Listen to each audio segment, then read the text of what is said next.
One of the more intriguing UDFA signings by the Vikings this weekend was CB Holton Hill out of Texas. He was projected to be a mid-round pick even though he has first or second-round size and talent, due to maturity concerns, which apparently caused him to be suspended from the team for the last few games of his career at Texas. The Vikings had him in for their top 30 event pre-draft, and were able to sign him afterward, which was a bit of a coup for the Vikings as one of the highest-rated players that went undrafted. Let's take a more detailed look at him. Analyzing Holton Hill's game. Hill is a big corner, 6 feet 3 inches, 200 pounds, 4.49, 40, who is also known to be physical and a good tackler. And despite the maturity concerns, he's also reportedly an intelligent person and player. In short, he's Mike Zimmer's type of DB, tough, physical, smart, big and can run.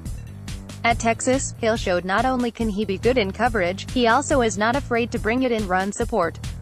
That being the case, there's a pretty good case to be made that, in the Vikings system, and given existing personnel, Hill makes a very good candidate at safety.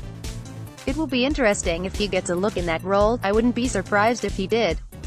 Playing safety would mitigate concern over one of his weak points, staying with receivers at the break, while allowing him to use his off-coverage instincts, awareness and route recognition ability more effectively at the back end. His tackling ability and willingness to be physical in run support add to the appeal.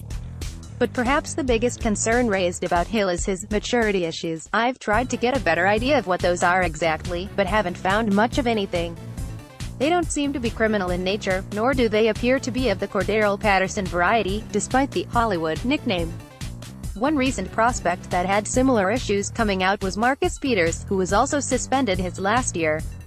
Whatever issues Hill had at Texas, he doesn't appear to have vented on the field, as Peters did at times, and doesn't appear to be as outspoken as Peters on occasion. Speculating, in part by process of elimination, I'm guessing Hill may not have gotten along well with the coaching staff at Texas for one reason or another. He apparently was also in the doghouse with the previous head coach at Texas earlier in his career there. He was suspended for violating team rules late last year, ending his career at Texas, but it hasn't been disclosed just what rules he broke. Update: Hill reportedly was suspended for failing a drug test. Reportedly smoking weed was the issue. As a player, he is comparable to Richard Sherman when he came out. Very similar measurables and concerns. In fact, in terms of draft profiles, Hill sounds better than Sherman did. Lol. Sherman is a size prospect with some good intangibles that will help him mold into a contributing backup corner for a press-heavy team. However, he does not possess the natural coverage instincts, fluidity or burst to be considered a future starter.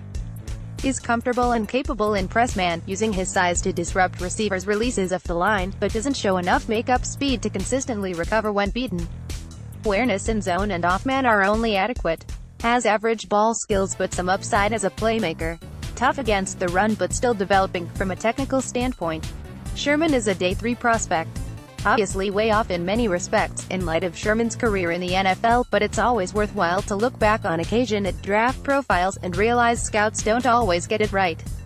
One thing that doesn't lie is the tape, and below are some good examples of Hill in action at Texas, along with a couple draft profile videos.